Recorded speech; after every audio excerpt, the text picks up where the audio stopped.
दोस्तों नमस्कार। मैं हूं रोमा और आप देख रहे हैं न्यूज़ नशा। दोस्तों आज हम एक अहम मुद्दे पर चर्चा करेंगे जो न सिर्फ धार्मिक बल्कि सामाजिक और राजनीतिक दृष्टिकोण से भी महत्वपूर्ण है। प्रयागराज में यूं तो महाकुंभ का आयोजन सदियों से होता जा रहा है। यह हमारी संस्कृति और धार्मिक धरोहर का भी हिस्सा है। लेकिन पिछले कुछ वर्षों में इस आयोजन में व्यापीकरण का दायरा लगातार बढ़ गया है। अब सवाल ये उठता है कि क्या धार्मिक और परंपरागत आयोजनों में व्यापारी अपना हित साधने का प्रयास कर रहे हैं या फिर राजनीतिक और व्यापार का हिस्सा गठजोड़ हो चुका है। इन्हीं सवालों को जानने के लिए आज हमारे साथ मौजूद है देश के जाने माने धर्म गुरु वैदिक तंत्र गुरु आचार्य शैलेश तिवारी जी। गुरु जी नमस्कार, स्वागत है आपका। धन्यवाद रोमा जी। जी, अब ये जो महाकुंभ का मेला लग रहा है, ये धीरे-धीरे व्यापारिक मोड़ लेता जा रहा है। इस पर आप क्या कहेंगे? देखिए, बहुत ही सुखद अनुभूति है कि सनातन धर्म का एक बहुत बड़ा पहचान है कुंभ। कुंभ जो है प्रत्येक 12 वर्ष पर आता है और महाकुंभ 144 वर्ष के बाद आता है। कुंभ जो है जी, कुंभ की शुरुआत कब होती है? जब देव और दानव दोनों मिल करके समुद्र मंथन करते हैं और समुद्र मंथन से 14 रत्न मिलते हैं, जिसमें अमृत कलश भी है। उसमें महालक्ष्मी देवी भी प्रकट हुई थी। बाद में भगवान विष्णु जी ने उन्हें भार्या बनाया, अपनी पत्नी बनाया।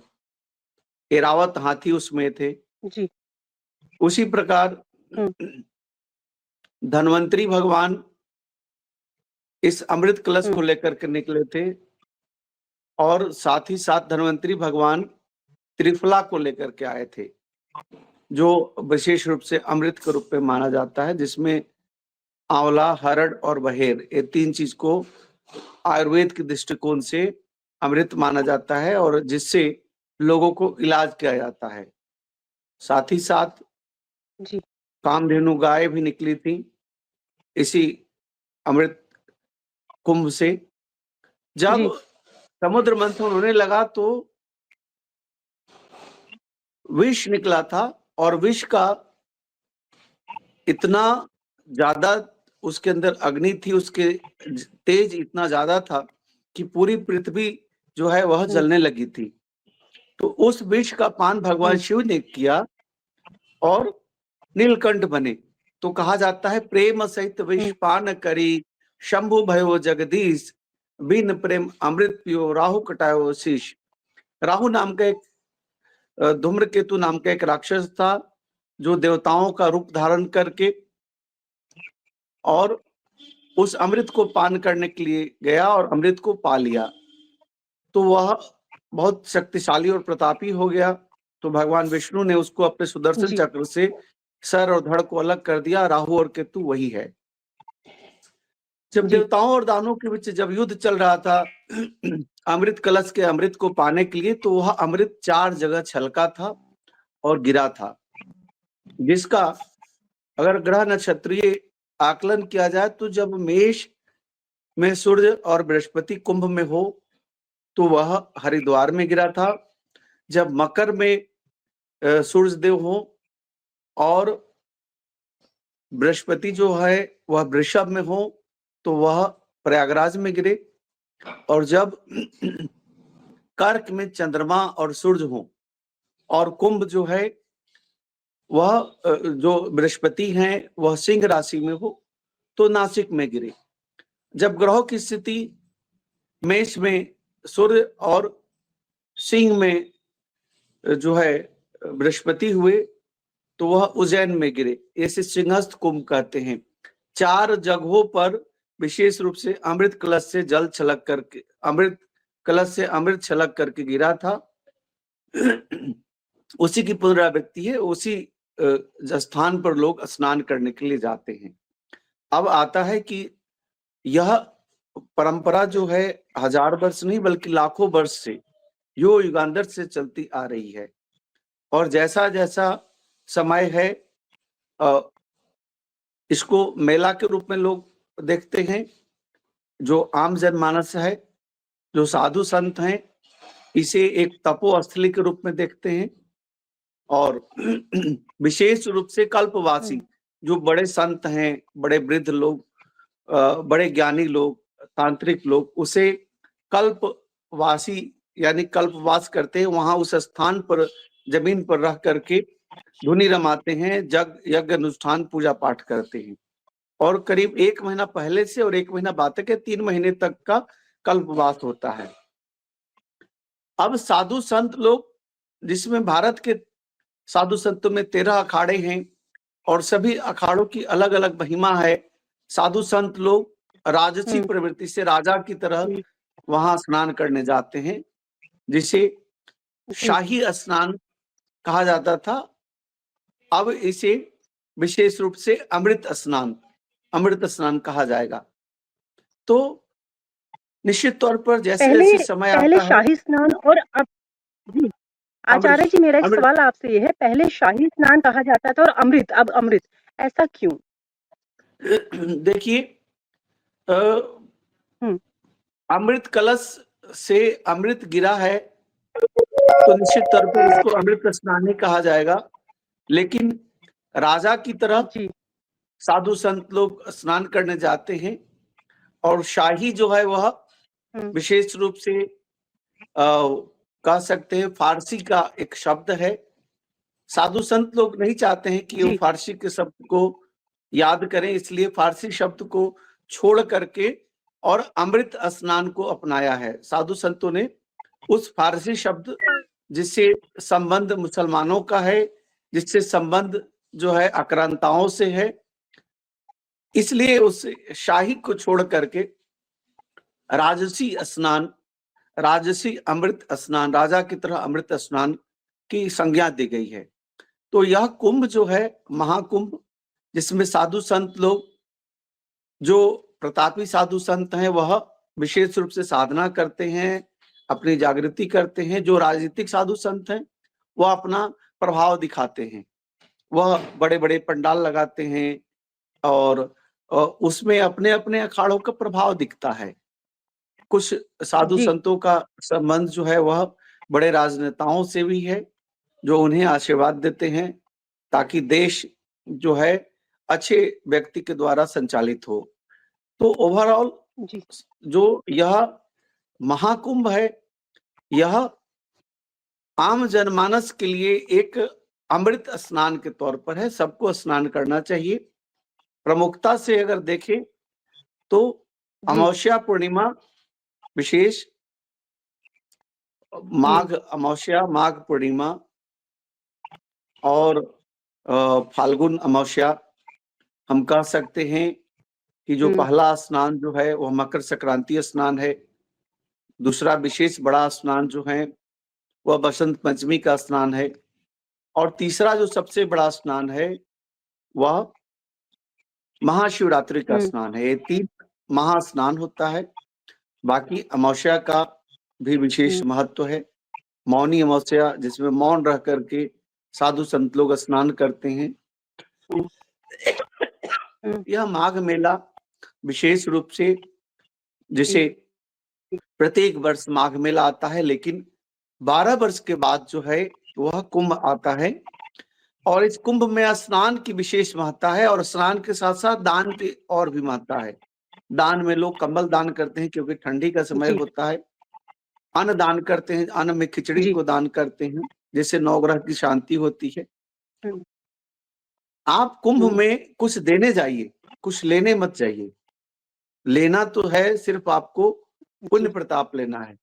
आप वहां जाएं, वहां स्नान करें, तर्पण करें, अपने पितरों को तर्पित करके उन्हें पुण्य के भागी बनाएं, उन्हें मोक्ष की प्राप्ति कराएं और स्नान वहां करें। तो स्नान बिना दान का शुभ नहीं होता, पूर्णता नहीं होती। दान किसे करें? दान गरीबों को दान करें, जो अपंग हैं उन्हें दान करें, जो वेद पाठी ब्राह्मण हैं उन्हें दान करें। साधु संत सन्यासी, जो लाचार सन्यासी हैं, जो सनातन धर्म की रक्षा कर रहे हैं, जो देवी देवताओं का उपासना कर रहे हैं, उन्हें दान करें। राजा की तरह जो सन्यासी संत महात्मा हैं उन्हें तो दान यज्ञ स्वरूप में आता है। बड़े संत महात्माओं को जो यज्ञ कराते हैं, जिसमें महालक्ष्मी महायज्ञ है, महामृत्युंजय यज्ञ है, अलग अलग प्रकार के यज्ञ अनुष्ठान कराते हैं, उन्हें दान आता है। लेकिन आम जनमानस को दान गरीबों को करना चाहिए, अपांगों को करना चाहिए, और वैसे साधु संतों को करना चाहिए जो जी आम जनमानस के बीच नहीं है। और आप देखेंगे इस कुंभ में आपको एक से एक दिव्य विभूतियां दर्शन को मिलेंगे। दान की महत्ता, भोजन जी दान, अन्नदान की महत्ता, स्नान की महत्ता, और वहां से जो संगम है, संगम स्नान से संगम का जल का भी विशेष महत्व है। संगम से जल ले जाकर के अपने घर में छिड़काव करें, पूजा पाठ में उसका उपयोग करें। तो इस प्रकार कुंभ की विशेष महत्ता है। आज कुंभ निश्चित तौर पर कह सकते हैं आर्थिक रूप से सबल है। इससे धन जरूर आता है, धन सरकार को भी आता है। सरकार को इससे सब विशेष रूप से टैक्स आते हैं। दूसरा, सरकार साधु संतों को सब्सिडी के रूप में भी बहुत कुछ प्रदान करते हैं। यह निश्चित तौर पर जो जी कुंभ है, महाकुंभ है, यह सनातन धर्म का धरोहर है। यह सनातन जी धर्म का विशेष आस्था का स्थान है, और यहाँ पर आने वाले सभी श्रद्धालु निश्चित तौर पर तृप्ति की प्राप्ति करते हैं। प्रश्न क्या है आपका, रोमा जी?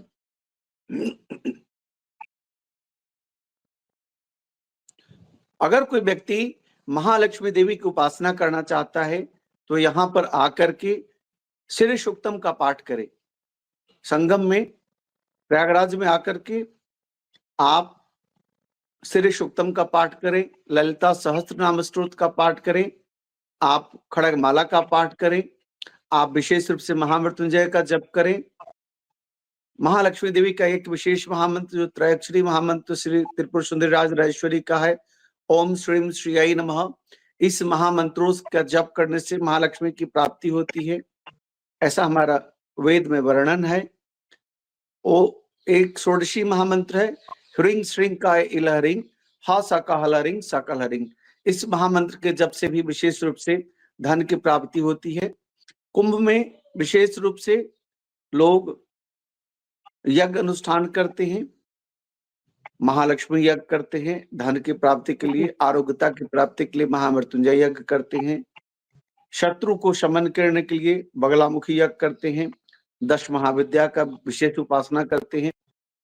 कठोर तांत्रिक, एक से बढ़कर एक साधक लोग यहाँ आते हैं और अपनी अपनी साधना को पूर्ण करते हैं। यह कुंभ, महाकुंभ सबसे पवित्र स्थल है, और मेरा ऐसा मानना है कि भारत के सभी सनातनियों को महाकुंभ का दर्शन जरूर करना चाहिए, महाकुंभ में स्नान जरूर करना चाहिए। आपके जीवन में यह बार बार नहीं आता। कुछ लोग जो बहुत ज्यादा उम्र के हो गए हैं, जो 90 से ऊपर उम्र के हैं, ऐसे लोग कुंभ से जल मंगा करके स्नान करें घर पर। जो नहीं जा सकते, जो मंगा नहीं सकते, उन्हें स्नान, कुंभ बार बार नहीं आता। कुंभ जो है वह 12 वर्ष के बाद आएगा। कौन जिएगा कौन नहीं जिएगा, अपने मोक्ष की प्राप्ति के लिए, अपने धर्म की प्राप्ति के लिए निश्चित तौर पर कुंभ में जाना चाहिए। और कुंभ में जाकर के आप किसी को कष्ट न दें। कष्ट देने जाना है तो कुंभ बिल्कुल न जाएं। आप लोगों को सहयोग करें, बुजुर्गों को सहयोग करें, बच्चों को सहयोग करें, माताओं बहनों को सहयोग करें, और साधु संतों के प्रति सम्मान रखें। तो निश्चित तौर पर यह कुंभ जो है आपके लिए सुखदायी होगा। और कुंभ सनातन धर्म का एक ऐसा उत्सव है जो 12 वर्ष में एक बार आता है। अर्धकुंभ 6 वर्ष के बाद आता है, लेकिन जो पूर्ण कुंभ है वह 12 वर्ष के बाद आता है। और कुंभ में जाने से निश्चित तौर पर इम्यूनिटी सिस्टम भी स्ट्रांग होता है। आपने देखा होगा कि कुंभ में आचार्य जी, मेरा एक सवाल आपसे है कि जो लोग कुंभ में शामिल नहीं हो सकते, वो उसका पुण्य कैसे उठा सकते हैं घर बैठे? जो लोग कुंभ में नहीं जा सकते हैं, 3 प्रकार के स्नान है। एक मानसिक स्नान है, एक स्मरण करके स्नान हो गया, दूसरा जल लेकर के स्नान हो गया और तीसरा प्रत्यक्ष शारीरिक रूप से जाकर के स्नान हो गया।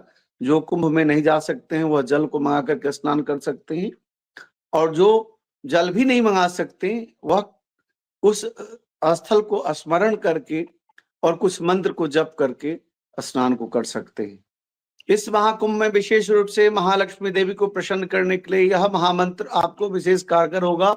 ओम महालक्ष्मी च विद्महे विष्णुपत्नी च धीमहि तन्नो लक्ष्मी प्रचोदयात्। महालक्ष्मी देवी को प्रसन्न करने के लिए यह महामंत्र विशेष कारगर होगा। ओम महालक्ष्मी च विद्महे विष्णुपत्नी च धीमहि तन्नो लक्ष्मी प्रचोदयात्। और दो महामंत्र मैं दे रहा हूं। एक तरह अक्षरी महामंत्र श्री विद्या त्रिपुर सुंदरी राजेश्वरी का है, ओम श्रीम श्रीयाय नमः। और तीसरा महामंत्र है ओम ह्रीं श्रीं का इलहरिंग हा सकहलरिंग सकलहरिंग। यह तीन महामंत्र है। इस तीन महामंत्र को करने से महालक्ष्मी देवी की प्राप्ति होगी। अगर कोई रोग से ग्रसित है तो यह महामृत्युंजय मंत्र का जप करे। ओम ह्रौं ओं जुंशा भूर्भुवः स्वः त्र्यंबकम यजामहे सुगंधिं पुष्टिवर्धनम् उर्वारुकमिव बध्नामि मृत्योर्मोक्षे मामृतात् भूर्भुवः स्वः जुंशा ह्रौं ओं। अगर कोई व्यक्ति महा में जाता है और वहां स्नान करने के बाद अगर 1 माला, 5 माला, 11 माला, 21 माला, 108 माला का जप वहां करता है महामृत्युंजय जी का मंत्र, तो निश्चित तौर पर रोग व्याधि से मुक्त होगा। वह व्यक्ति दीर्घ आयु को प्राप्त करेगा। अगर कोई व्यक्ति शत्रु से घिरा हुआ है, शत्रु से परेशान है, किस मुकदमा में परेशानी है, तो उस व्यक्ति को यह महामंत्र ओम ओम ह्लीं बगलामुखी सर्वदुष्टानां वाचं मुखं पद्म स्तंभः जिह्वां किलय किलय बुद्धिं विनाशाय ह्लीं ओम फट स्वाहा। तो बगलामुखी महादेवी का विशेष महामंत्र का जप करने से निश्चित तौर पर आपको शत्रुओं से मुक्ति मिलेगी। शत्रु से मुक्ति, आरोग्य से प्राप्ति और धन की प्राप्ति, ये तीन विशेष महामंत्र मैंने आपको दिया। अगर इस महाकुंभ में आप इस तीन महामंत्र का प्रयोग करते हैं, साथ साथ ललिता सहस्त्रनाम स्तोत्र, विष्णु सहस्त्रनाम स्तोत्र के साथ साथ श्री सूक्तम पुरुषोक्तम का पाठ करते हैं और रुद्री पाठ करते हैं, रुद्राभिषेक करते हैं, तो निश्चित तौर पर आपका कुंभ में जाना सफल होगा। आप वहां जाकर के साधु संतों को दान करें, गरीबों को दान करें, भिक्षुओं को दान करें और उन माताओं और बहनों का सहयोग करें जो परेशानी में हैं और साथ ही साथ असहायों को भी सहयोग करें। बच्चों को सहयोग करें, वृद्ध को सहयोग करें और कुंभ में जाकर के लोगों की सहायता करने से आप पुण्य के भागी बनेंगे। इस महाकुंभ में जाना निश्चित है, आप जाएं। इस प्रकार का अपॉर्चुनिटी, इस प्रकार का उत्सव की अपॉर्चुनिटी को आपको मिस नहीं करना चाहिए। साल 2025 में जो महाकुंभ है, यह महाकुंभ बहुत ही लाभकारी है। निश्चित तौर पर आपके जीवन में कुंभ में स्नान करने से हर प्रकार के रोगों से मुक्ति मिलेगी, आपकी इम्यूनिटी सिस्टम मजबूत होगा और साथ ही साथ आपके मोक्ष के रास्ते खुलेंगे। कुंभ स्नान निश्चित तौर पर अपने आप में लाभकारी होगा, इसलिए कुंभ को जाएं और साथ ही साथ वहां जाने के बाद किसी प्रकार की गंदगी ना फैलाएं, किसी से लड़ाई झगड़ा ना करें, उलझे नहीं और प्रशासन का सहयोग करें, तो निश्चित तौर पर आपके लिए कुंभ जो है वह विशेष फलदायी होगा। और आप हमसे जुड़े रहने के लिए सब्सक्राइब करें YouTube पर, फॉलो करें Twitter पर और लाइक करें Facebook पर। और ज्यादा जानकारी के लिए आपको टाइप करना होगा सिर्फ न्यूज़ नशा।